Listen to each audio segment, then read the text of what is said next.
Ichiro Suzuki. The name resonates not only in Japan, but the entire baseball world.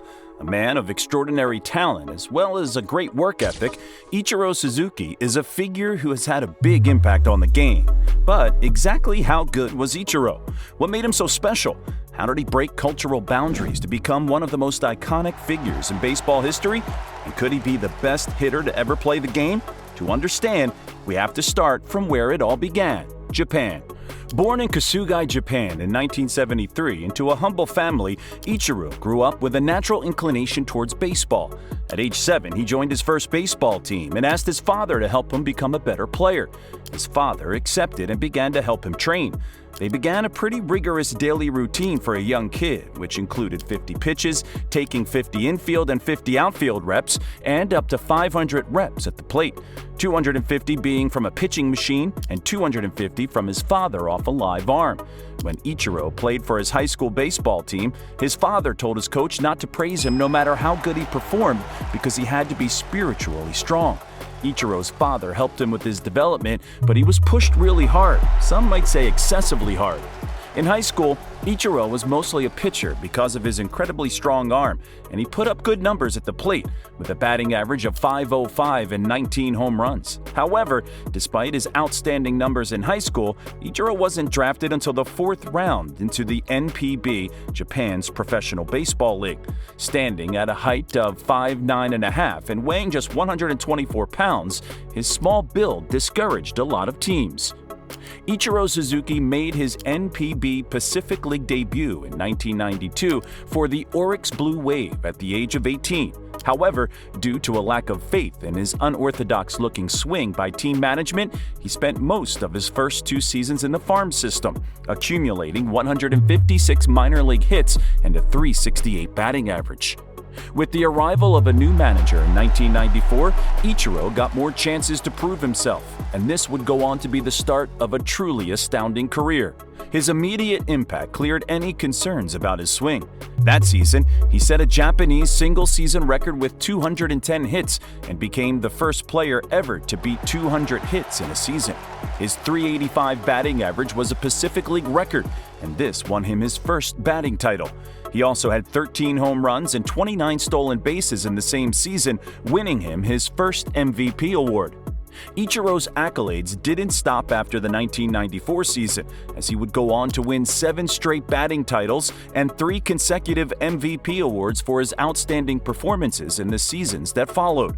In 1995, Ichiro had another exceptional season and led the Oryx Blue Wave to its first Pacific League pennant in 12 years. He won his second batting title that season and led the league with 49 stolen bases and 80 RBIs. He also had 25 home runs, which put him 3rd among league leaders. By this time, the media dubbed him the hit manufacturing machine. In subsequent seasons, Ichiro had already become a household name, a superstar and the face of baseball in Japan. But he had his sights set on the biggest stage, the MLB. And thanks to the posting system, Ichiro was allowed to negotiate with Major League Baseball teams. The Seattle Mariners won the right to negotiate with a bid of $13 million, and he signed a 3-year contract worth $14 million with Seattle. During his time in Japan, Ichiro Suzuki was a sensation. He had 1,278 hits with a batting average of .353 and 7 Golden Gloves. Ichiro always gives credit to the Japanese leagues for helping him grow as a player and also as a person. In 2001, Ichiro joined the Seattle Mariners and was one of the first Japanese position players to join Major League Baseball. But the big question was, could he replicate his success he had in Japan in Major League Baseball? Critics still doubted him because of his build and questioned if he would be able to handle the demands of the longer 162-game season. However, in his first game, Ichiro showed his incredible talent. He threw an absolute laser into third base in his 8th game and quickly flipped the narrative. His rookie season was one of the best in Major League Baseball history. He accumulated a rookie record of 242 hits, breaking Lloyd Warner's record of 223 hits, which stood for over 70 years. That was also the most hits by any Major League Baseball player since 1930. Ichiro also batted an impressive .350 with 56 stolen bases, becoming the first player to lead the league in both categories since 1949. That year, he won the American League MVP and Rookie of the Year awards, making him only the second player in Major League Baseball history to receive both honors in the same season. He also won a Silver Slugger award that season. Ichiro's first season was a statement that he was the real deal. The Seattle Mariners, led by Ichiro Suzuki, had an exceptional year as they matched the league record of 116 wins in a season. This helped them clinch the AL West title easily.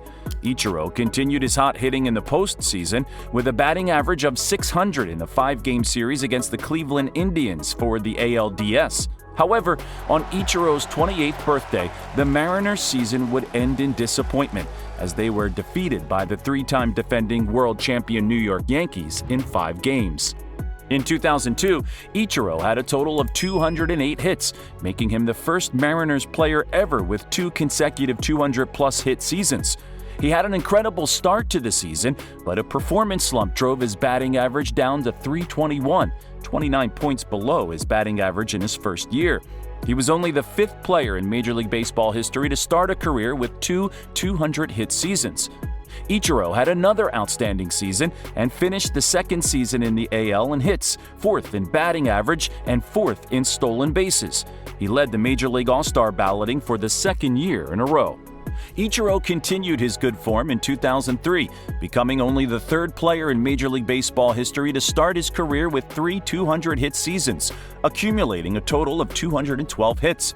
He made the All-Star game for the 3rd time in his 3-year stay in the majors, and he signed a new contract worth $44 million, which kept him with the Seattle Mariners until 2007. In 2004, Ichiro had his best offensive season, breaking the record for most hits in a single season with a staggering sum of 262 hits. Prior to this, the record of 257 hits in a season set by George Sisler had stood for 84 years. He had 50 hits in 4 different months and joined Pete Rose as the only players to have achieved this feat. If there's anything that could be used to quantify Ichiro's greatness, it would be his hitting. He could hit, and he could do it in ways no other person could. This was well represented in his hitting record over the course of his Major League Baseball career. From 2001 to 2004, Ichiro accumulated 924 hits, which is more than anyone in baseball history had ever managed over a 4-year period. However, he would later break his own record by accumulating 930 hits from 2004 through 2007. In just 5 years, Ichiro had recorded his 1,000th hit in Major League Baseball career. It was clear that Ichiro, despite being doubted when he moved to the majors, was unlike anything the league had ever seen. He was dominating the league and showed no sign of stopping. His consistency was simply unmatched. Ichiro would go on to record 200-plus hits for 10 consecutive seasons, a truly unbelievable feat. He was an alien, and he was doing things no one thought possible. In 2007, Ichiro's contract with the Mariners had ended, and there were speculations around his future. But he eventually signed a new 5-year contract worth $90 million and continued delivering stellar performances each season. In 2012, Ichiro parted ways with the Mariners and moved to the East Coast to play for the New York Yankees. With the Yankees, Ichiro moved up the list for the most hits of all time. In 2015, Ichiro parted ways with the Yankees and signed a 1-year, $2 million contract with the Miami Marlins. It was during his time with the Miami Marlins that he recorded his 4,257th career hit and broke Pete Rose's all-time record for hits in top-tier professional baseball. Despite being incredible offensively, Ichiro's game wasn't limited to just hitting. He was an outstanding right fielder as well. He had one of the strongest and most accurate throwing arms in baseball history. His laser-sharp throws were legendary, and to cement his place as one of the best defensive outfielders in history, he won every Golden Glove Award from 2001 to 2010. Another notable aspect of Ichiro's career was his longevity. He played in Major League Baseball until the age of 45, a feat only a few would be able to achieve while putting in top-class performances. In 2016, he joined the 3,000 hit club, becoming the 30th player in Major League Baseball to reach this milestone. He ended his Major League Baseball career with 3,089 hits over his 19 seasons in the majors. Add that to the 1,278 hits playing professional baseball in Japan, and this sums up to a whopping 4,367 professional hits, the highest in baseball history. From his 4,367 total hits, his consistency at the plate, and career longevity, it's hard to argue that Ichiro isn't the best contact hitter to ever do it. In 2018, Ichiro returned to the Seattle Mariners with a one-year contract, but his return was rather short-lived.